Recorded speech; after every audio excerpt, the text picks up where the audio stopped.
Good morning, good afternoon, and good evening, everybody. Thank you for tuning into another Super Tees video. And Blizzard may just possibly be destroying my favorite specialization in PvP. The War Within is getting a massive slew of class change updates and reworks on top of the new hero talents. If you want to make sure that you're staying up to date with those, then make sure to smash the subscribe button, as I will be covering them. In today's video, we're going to be covering the Druid baseline talent changes alongside the balance changes that are making me consider honestly re-rolling. Now, I was looking at Tettle's video here, and he's got basically the talents actually in the game, and you can see them a little bit larger. And what you're gonna really want to notice with this is where they've moved their talents around. Now, this is in-cap roar over here, likely with bash. This is where the auto-procking frenzied regen is, and it's really deep, and it is connected with a shred talent. This ability right here, you have to waste 2 talent points to increase abilities you're never going to use in order to get access to your best defensive talent and your best crowd control. And I actually think this Barkskin talent is also really good as well. We'll look at it specifically, but basically they made it more convenient to get decurse. You only have to spend rejuve instead of swift mend on top of it and then down to decurse, but they made it more inconvenient to get the stuff that actually matters when it comes to PvP. Because decurse, yeah, it was like make or break in like situations with this hex and maybe a warlock, but this is like completely game breaking in terms of PvP balance and how viable you likely are going to be as a competitive spec by putting these defensive talents so deep and locked behind 2 points of just useless cat stuff. Basically that was my first reception to the baseline changes, so I'm very worried about it, especially when you compare it to other specializations and what they're getting, because some of them are getting some absolutely crazy stuff.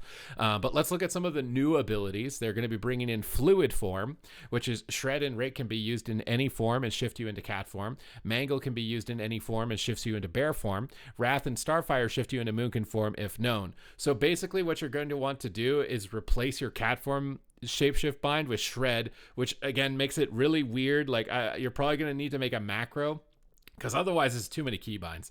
Trying to put shred out of cat form and mangle out of bear form, that's way too many keybinds. That's gonna be a really frustrating thing with this. So I think maybe if you can make a macro that's like /cast cat /cast shred if in range instead or something, because it's gonna save you the global of going into it. It'll be maybe like nice for Moonkin to press mangle to get into bear, because then you get the mangle attack as well as bear. It could be useful there, but I don't know. And then when you cast Wrath or Starfire, you're shifted into Moonkin. I'm assuming that means like right when you press the Wrath, it also turns you into Moonkin before you start channeling, which could be good for Resto Druid specifically. But I'm really worried about the keybind bloat that one's going to bring.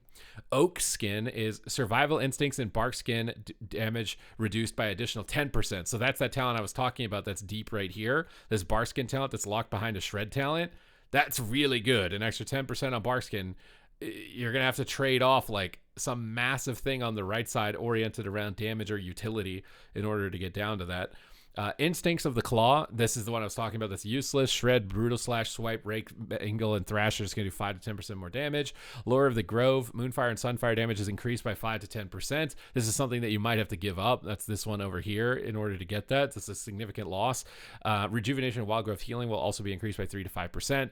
Rejuve is probably still going to be useless. I would really like Rejuve to not be useless, but Rejuve will probably still just be useless, at least in PvP. Ursock's Spirit, Stamina, and Bear Form is increased by 10%. That one is down here. So it looks like Ursine is still here. It's a 1 point now instead of 2, so it's probably been nerfed slightly. Starlight's Conduit, Wrath, Star Surge, and Starfire damage increased by 5%, and Star Surge's cooldown is reduced by 4 seconds, and its mana cost is reduced by 50%. Now, Star Surge's cooldown? Star Surge doesn't have a cooldown.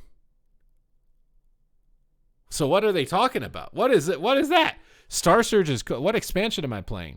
What? Star Surge doesn't have a cooldown. It costs Astral Power. Are they changing Star Surge? Because that... to be a cooldown rather than to be an astral power builder spender, that is to be determined. That doesn't make any sense. They are removing Tireless Pursuit. So if you're a fan of this is really good in 2v2. It's gone. Moonkin form is just baseline for balanced druids. Does that mean that you can't get Boomkin form as anybody else? No. So by getting fluid form instead of Boomkin form, so you won't even have the bind for it. You'll just press Wrath and it'll transform you into it instead, is what you'll have to do, I think. Right? That's the only thing that makes sense. Swiftmend is Resto Druid baseline, so you can't get Swiftmend anymore as Boomkin. You didn't use it anyway. It's not a big loss. Feline Swiftness is now 1 point. It's just going to increase your movement speed by 15%. Previously it was 2. Lycuria's Teachings is now only 2 points, which just gives you baseline stats. Forest Walk is still probably never going to be used. Just increases your movement speed and healing by 8%, up from 5. It's still very minor. Astral Influence now only costs 1 point to get the extra range and the yardage, but it only looks like it's 3. No, it's 1 for 5. Thick Hide is going to be only 4% damage reduction, but it's only 1 point now, so you're going to be slightly less tanky. Improved Swite's gone, and Protector of the Pack, which nobody was taking, is also gone. Now, Boomkin specifically is getting some changes on their talent tree, and some of them I am absolutely livid about. There's I'm looking at some of the reworks for these other classes that we're going to be covering, and they are so crazy fun, insane. Like, oh my god, I'm falling in love with those specs. And then Moonkin feels like it's just getting rewound in time to an old iteration of stationary gameplay. So Stellar Amplification, which is replacing Stellar Innervation, which was previously OP in PvP but got a lot of nerfs, and now not a lot of people play. I don't think anybody's playing it. So this is Star Surge, increases the damage the target takes from your dot effects and your shooting stars by 12%. So more dot damage. I think that's cool. I like that effect. I think having more dot viable builds is nice. It is connected onto the Smolder tree, so there might be some options for this. Greater Alignment. Incarnation Chosen of a Loon lasts 40% longer, and during the Eclipse, you get the 5% bonuses. So it looks like they're nerfing the baseline duration of Incarnation, and you're going to have to take a talent to get that extra duration back. So it's a little bit sad. Nature's Grace is getting a massive slap nerf. When Eclipse ends or when you enter combat, you enter a dream state, which is now going to reduce the cast time of your next 2 Starfires or Wrath by 40% and increase their damage by 50%. So instead of giving you just 10% haste, which was way more valuable at that, I think they're doing a really heavy focus on your casted spells, which obviously, as we know in PvP, is pretty frustrating in order to actually accomplish. So I'm hoping this works out, but I'm more worried that we're just going to be sitting there trying to get a Wrath off forever and never getting it off or something. Umbral Embrace, Wrath, and Starfire have a 20% chance to cause your next Wrath or Starfire cast during an Eclipse to become astral and deal 100% increased damage. So they're still keeping that gameplay, but again, that means if you get kicked on it, you're kicked on everything because it's a celestial spell. Umbral Inspiration, consuming Umbral Embrace increases the damage of your Moonfire, Sunfire, Stellar Flare, Shooting Stars, and Starfall by 20% for 5 seconds. So again, synergizing dot builds into that as well, but I never really liked Umbral Embrace just because it made it so if you cast Wrath, you're kicked on everything. Astral Communions is getting reworked. It's now just passively increasing your astral power by 20, and when you enter Eclipse, it's going to grant you 12 astral power as opposed to just cooldown on usability. Harmony of the Heavens, which initially sounds really awesome when you read the name. Star Surge or Starfall increases your current Eclipse's arcane or nature dance bonus by up to 5%, 1 up to 5. So this is the current 4-piece bonus, which is bugged in PvP and doesn't work. So I'm really hoping that at least this thing will actually work. But likely you're probably just going to avoid it. Touch of the Cosmos, casting Wrath in an Eclipse has an 8% chance to make your next Star Surge free. Casting Starfire in an Eclipse has a 10% chance to make your next Starfall free. Now this is kind of crazy because if you're getting attacked, you're spamming Starfire. You're just spamming. You're going to instant cast all the time, so you're going to get a bunch of Starfall procs, but do you have to still talent for Starfall? In order to benefit from that, I'm assuming you're going to need to talent into Starfall. So finding that and slotting it in, where's Touch of the Cosmos? There's like a little purple icon. It doesn't look like this thing has been updated to include Touch of the... Oh, it's right here. It's also in a weird spot. Not a lot of people go this route in PvP. I miss Star Surge procs. I do miss them. This might be something that's good in Battlegrounds, and they're coming out with solo queue Battlegrounds, and they're going to be focusing a lot more on Battlegrounds. So we're going to be covering some guides and some tier lists on that as well. So that might likely be where it ends up going.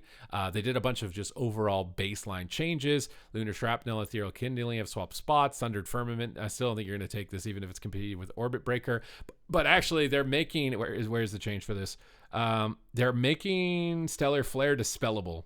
Or not Stellar Flare, sorry. Fury of a Loon. It's a magic dispel. I hate that so much. Unless that means it purges the target. Unless I'm interpreting that wrong and it means purge the target, I hate this so much. If Fury of Elune is a dot that is dispellable and I have to hard cast so all of my abilities now, Moonkin is, and all my I can't get any of my defense talents because they're too deep on the left side through talents that just don't give you any significant benefit. I'm gonna be mad, bro. I'm gonna be mad. Then as into the dream move to row 10, they're nerfing your mastery, so you're going to be just seeing a little bit less damage. Waning Twilight's 1 point instead of 2, which maybe can get you to flex to some of those other abilities like Touch of the Cosmos.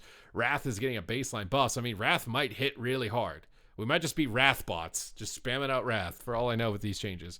Ethereal Kindling's only extending by 3 down from 4. Astral Smolder no longer procs from crits, but is rather a 45% chance to trigger baseline. Which I think is going to be more reliable given the fact that your stats are going to be much lower in this patch, and a lot of Boomkins, at least in PvP, don't run crit. Balance of all things is going to be increasing your crit chance by 10 to 20, decreasing by 1 to 2 every seconds. Celestial Alignment's baseline duration is being reduced by 5 seconds. That's what I mean now. They're just reducing the duration, and then you have to waste a talent point to get the duration back. I'm not a big fan of that. Fury of Elune is getting a buff on damage, but its astral power generation is going down, and it's dispellable. This is by far the worst change for PvP. I don't know if it's because they're trying to make New Moon more competitive, given the fact that we have a hero talent that's literally built around New Moon. And I could talk about that for a while, right? Like, we got a talent tree that's based around treants that are going to auto-attack people and get rooted and do nothing, versus other classes that like Fire Mage that are summoning Phoenixes that shoot greater Pyroblasts at their target. It's just like not even comparable. It's not even comparable. And then our damage cooldowns are now dispellable. This is rough. It's a rough day for Boomkins. Incarnation baseline duration is down to 20 from 30. New Moon is getting slightly more damage, but it's generating less astral power. Orbital Strike is also getting nerfed. Power of the Goldrun is getting a small buff. Shooting Stars is getting a pretty significant buff at 22%. Starfall is getting a 6% buff. Soul of the Force is now no longer going to increase Starfire damage, only Wrath. I think with all the instant cast abilities of doing Starfire, this is probably a good premeditated change. Stellar Flares is getting a 6% damage increase. Umbral Intensity, primary target damage increased by 20 to 40, up from 15 to 30. They're really trying to make this talents that you never took before that you take, or they replaced ones that just never got taken, it seems like. Wild Mushroom's getting a buff, which I like. I like the Mushroom talents. Their initial damage is getting increased by 32. Their periodics getting increased by 21.5. But their astral power generated is capped at 16, down from 20, depending on how many targets you're attacking. So to me, I wish that I could be more excited about it, because his other hero talents, particularly the Fire Mage one, I'm going to be doing a video on that one because it's absolutely crazy. Hopefully I'm going to get access to the alpha here pretty shortly. I can log in and show you guys how absolutely absurd it is. And then I'm looking at this one and I'm like, it's just I